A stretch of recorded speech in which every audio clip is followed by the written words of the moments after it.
Alors c'est pas glauque, hein, parce que je souris et on pourrait penser que c'est super décalé.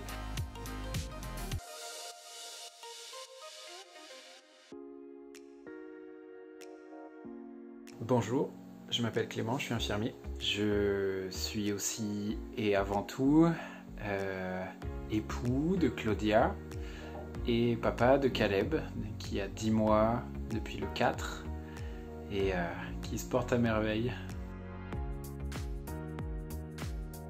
Alors je suis infirmier depuis 2014, 6 ans, et actuellement je travaille à domicile dans toute la Gironde, près de Bordeaux. J'ai grandi au Niger, et au Niger, les relations c'était trop bien, c'est le relationnel, et je me suis dit que je voulais de la chaleur humaine, donc je suis parti naturellement vers infirmier. Oui, j'ai eu des doutes, parce que j'étais parti en médecine initialement, étant donné que je vivais en Afrique à ce moment-là, c'était plus facile pour revenir en France. Mais j'ai eu surtout des doutes au moment de faire mes études, parce que c'était vraiment pas facile entre les rythmes et les pressions qui changeaient entre le stage et les cours, c'était pas évident. Je suis parti faire mes études à Rennes, en médecine, où je me suis lamentablement planté, c'était pas fait pour moi. Et j'en ai eu au moment de me lancer, mais j'ai eu mon concours, ça s'est bien passé. J'en ai eu surtout pendant mes études, où c'était très difficile.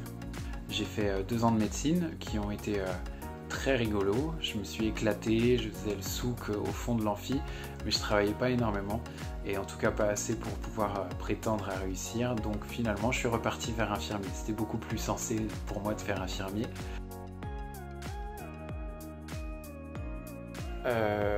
J'ai compris qu'en fait il était nécessaire que je devienne infirmier, c'était assez évident pour moi, et aussi j'ai compris que j'avais pas besoin de voir tout le chemin pour pouvoir l'emprunter, j'avais besoin d'avoir un objectif, et c'est ce que j'ai reçu à ce moment-là, et c'est ce qui m'a aidé à aller au bout de mes études, parce que ça n'a pas été facile, j'ai pensé arrêter plusieurs fois, très franchement. J'ai eu la conviction au bout d'un moment que c'était un diplôme que je devais avoir dans ma poche, et je savais pas forcément pourquoi, encore aujourd'hui je sais que j'aide autour de moi, mais je connais pas la finalité des choses. Alors non, c'est pas une vocation pour moi, je pense pas que je ferai infirmier toute ma vie, mais par contre, prendre soin des gens, ouais, j'aime ça, j'aime prendre soin des gens, mais on est corps, âme et esprit, et infirmier c'est prendre soin des corps essentiellement, donc il y a plus que ça.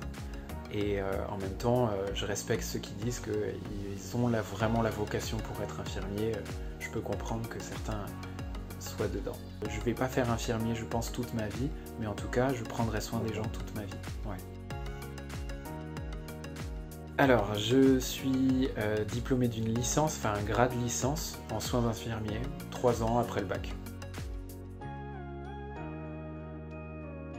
Je pense qu'une bonne anecdote, c'est lorsque tu as des patients qui sont particulièrement difficiles, que personne n'arrive à aimer, qui ont été odieux ou qui ont blessé des gens et qui ont eu un comportement ignoble, et ben c'est dans ces moments-là où il faut réussir à lui faire des soins, et je pense que ça aide à aimer celui qui n'est pas aimable que d'être chrétien. Et ça m'a aidé plusieurs fois dans ce genre de situation-là, ouais. Je me suis rendu compte que plusieurs fois, j'étais plus patient que les autres. Alors, c'est peut-être un peu mon caractère, mais je ne vais pas m'attribuer autant de fleurs. Je pense aussi qu'il y a vraiment de l'aide de Dieu là-dedans, et que le fruit de l'esprit est là pour m'aider à prendre soin de ce genre de patients.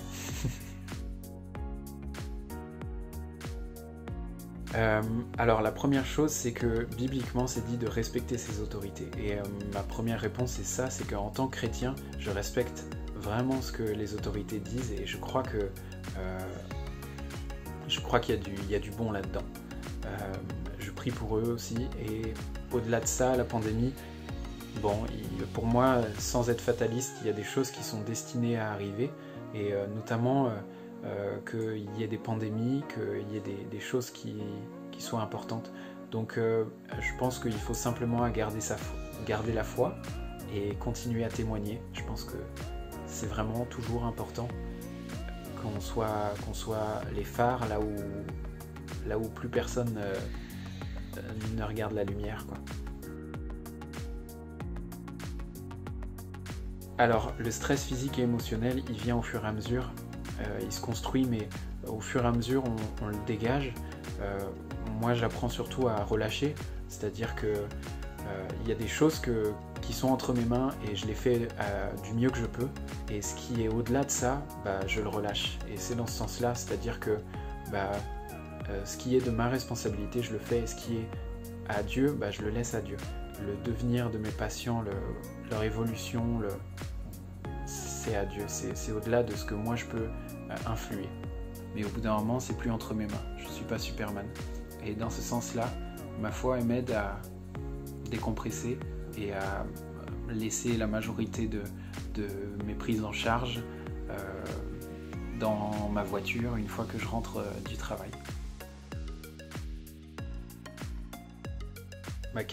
Carrément parce que il a pris soin des gens comme personne ne l'a fait avant, et c'est dans cette mesure-là.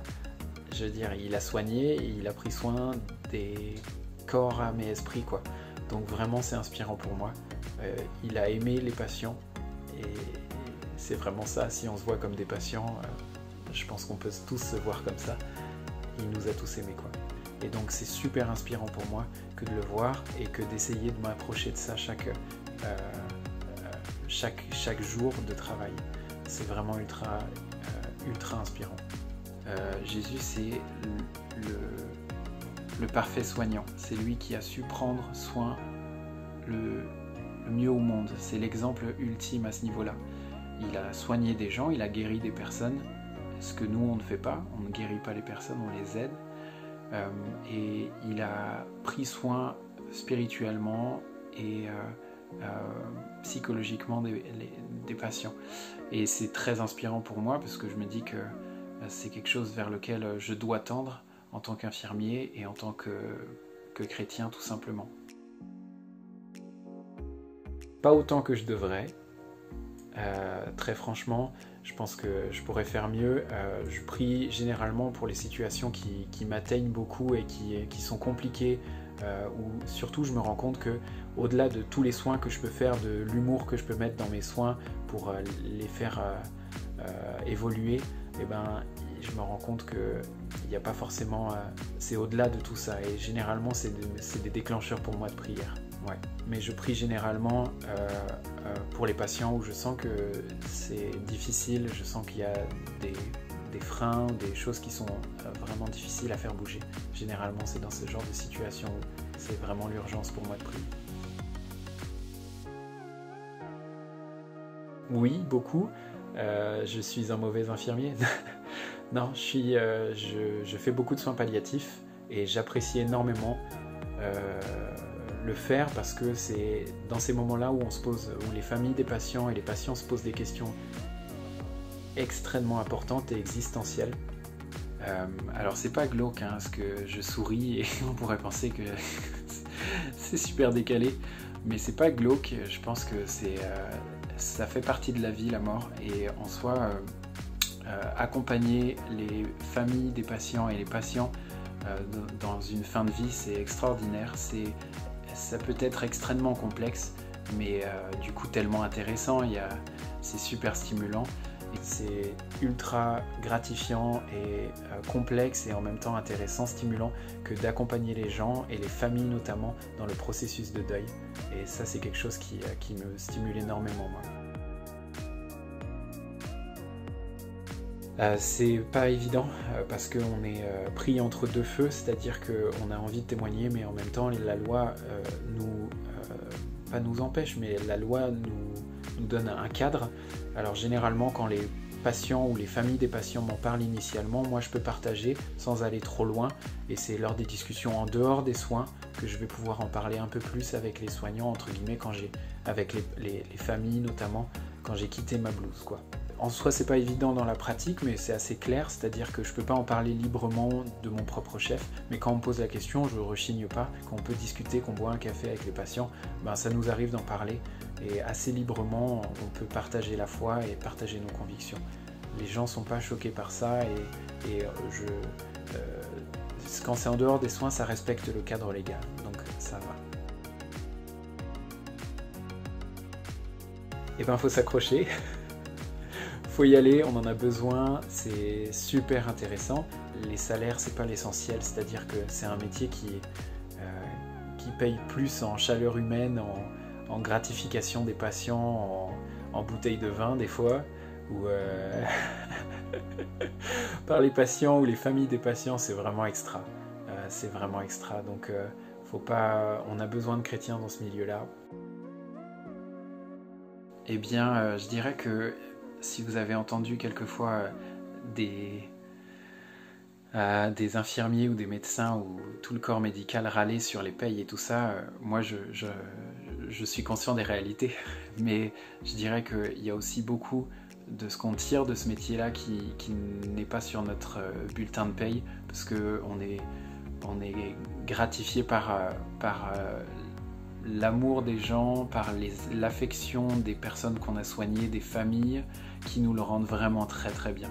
Et ça n'a pas de prix, et parfois quand ils nous offrent une bouteille ou deux, ou plein de choses, et ben, on est toujours heureux de ressortir avec une boîte de chocolat. Donc c'est vraiment bien au-delà de ce qu'un simple salaire peut apporter.